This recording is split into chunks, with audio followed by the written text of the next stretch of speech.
આવાસ મુદ્દે વિપક્ષ નેતાને પત્ર લખી રજૂઆત. જાંબુઆ બીએસયુપીના આવાસ યોજનાના રહીશોને રિપેરિંગ અને દુરસ્તી કરવાની નોટિસ આપી આ યોજનાના જવાબદાર લોકોને બચાવવાનો પ્રયત્ન કરવામાં આવી રહ્યો છે. તેની સામે અમારો સખત વાંધો છે. આ આવાસ યોજનાના લોકોને વૈકલ્પિક વ્યવસ્થા આપી આ જગ્યાએ નવા આવાસો બનાવી તેમને ફાળવી આપવાની માંગ સાથે વિપક્ષ નેતા અમીબેન રાવતે મ્યુનિસિપલ કમિશનર મેયરને પત્ર લખી રજૂઆત કરી છે. ઉપરોક્ત વિષયમાં અનુસંધાને જણાવવાનું કે જાંબુઆના રેસ નંબર 677683 પર બીએસયુપી યોજના અંતર્ગત 928 આવાસો બાંધીને ફાળવી આપવામાં આવેલ છે અને આ પૈકીના 358 આવાસોને જર્જરિત જાહેર કરી પાણી અને ડ્રેનેજના કનેક્શન કાપી નાખવામાં આવેલા છે. 2 દિવસ પૂર્વે આવાસો પૈકી એક આવાસની છત ખરી પડી અને તેના કારણે એક મહિલાનું મૃત્યુ થયું. આ સમાચાર બહાર આવતાની સાથે જીઈબી દ્વારા લાઇટ કનેક્શન કાપવાની તજવીજ હાથ ધરવામાં આવેલ છે. અમાનુષી કૃત્ય સામે કોંગ્રેસ પક્ષ દ્વારા ગઈકાલે આવેદનપત્ર આપી આ તમામ આવાસ ધારકોને વડોદરા મહાનગરપાલિકા દ્વારા રહેવાની વૈકલ્પિક વ્યવસ્થા સત્વરે આપવા તથા આ જ જગ્યાએ હયાત જર્જરિત સ્ટ્રક્ચરોને દૂર કરી નવેસરથી આવાસ બનાવી તેઓને આવાસ ફાળવવાની માંગણી કરેલ હતી.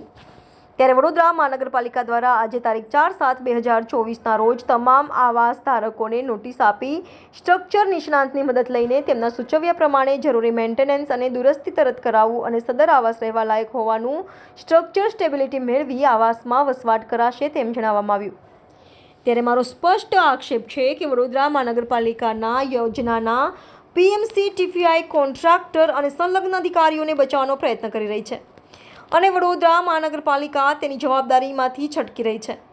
સને 2009માં આવા આવાસોના વર્ક ઓર્ડર આપવામાં આવ્યા. સને 2012માં આ આવાસનું બાંધકામ પૂર્ણ થતાં તેને ફાળવવામાં આવ્યા હતા અને આ આવાસો વડોદરા શહેરના વિવિધ સ્લમમાં રહેતા લોકોને ફાળવવામાં આવ્યા. અમે આપશ્રીને ફરીથી વિનંતી છે કે માનવતાના ધોરણે અને પ્રધાનમંત્રી આવાસ યોજનાની ગાઈડલાઈન મુજબ તમામ ગરીબ બેઘરોને મકાન આપવાની જોગવાઈને ધ્યાન રાખી હવે બીએસયુપી જાંબુઆ આવાસ યોજનાના રહીશો જે કોર્પોરેશનના પાપે બેઘર થયા છે તેમને તાત્કાલિક ધોરણે વૈકલ્પિક વ્યવસ્થા કરવામાં આવે અને ઇજારદારના ખર્ચે અને જોખમે આ મકાનોનું પુનઃનિર્માણ કરવામાં આવે અથવા તો રિપેરિંગ કરવામાં આવે. Reporter Rahul Rajput, YNN news, Vadodara. Mayor commissioner બધાને પત્ર લખે છે, કઈ બાબતનું પત્ર છે, શું છે? કોર્પોરેશન દ્વારા બાંધેલ ગરીબ આવાસ યોજના જાંબુઆ ખાતે બીએસયુપીના જે મકાન બન્યા લગભગ અઠવાડિયા પહેલાં એમને ખાલી કરવાની નોટિસ આપી હતી. મકાનો જર્જરિત છે. મકાન બન્યાના ફક્ત 7 વર્ષમાં એના સ્ટ્રક્ચર સ્ટેબિલિટી રિપોર્ટ 2019માં કમિશનર ભાદુ સાહેબે કરાવ્યા એટલે ત્યારથી જ મકાન ખરાબ છે. એવા તો કેવા મકાન બાંધ્યા કે 7 વર્ષમાં જર્જરિત થઈ જાય, સ્ટ્રક્ચર સ્ટેબિલિટી રિપોર્ટમાં ફેલ થાય. કદાચ માટીના મકાન બાંધ્યા હોત તોય 10 વર્ષ સુધી અડીખમ રહેત, સારા ક્વોલિટીના બાંધ્યા હોત તો. હવે ગરીબો પર એવું થોપી દેવામાં આવે છે કે આની મેન્ટેનન્સની જવાબદારી તમારી છે. વેરસ બીએસયુપી અંતર્ગત જે ગાઈડલાઇન્સ છે એ ગાઈડલાઇનમાં સ્પષ્ટ ઉલ્લેખ છે કે 12% જે ટોટલ ફંડ્સ આવ્યું એમાંથી રિટેન કરવાનું, એમાંથી રિવોલ્વિંગ ફંડ ઊભું કરવાનું ને એમાંથી મકાનોનું મેન્ટેનન્સ કરવાનું. હવે આ મેન્ટેનન્સનો બી ઇસ્યુ નથી. આ તો સ્ટ્રક્ચરલી એટલું ખરાબ બાંધકામ કર્યું છે, આમાં એટલો મોટો ભ્રષ્ટાચાર થયો છે કે 5 વર્ષમાં મકાન જર્જરિત થઈ ગયા. એવા સંજોગમાં પહેલાં ખાલી કરવાની નોટિસ આપી. જ્યારે કોંગ્રેસ પક્ષ દ્વારા રજૂઆત કરવામાં આવી, રહીશો દ્વારા માંગણી કરવામાં આવી કે અમને વૈકલ્પિક વ્યવસ્થા કરી આપો કારણ કે આ લોકો કોર્પોરેશનના પાપે બેભર થયા છે, તો ઇજારદાર પીએમસી ને ટીપીઆઈની સામે ગંભીરતાથી પગલાં લેવાની જગ્યાએ એમને બચાવવાનો પ્રયત્ન થઈ રહ્યો એવું લાગે છે.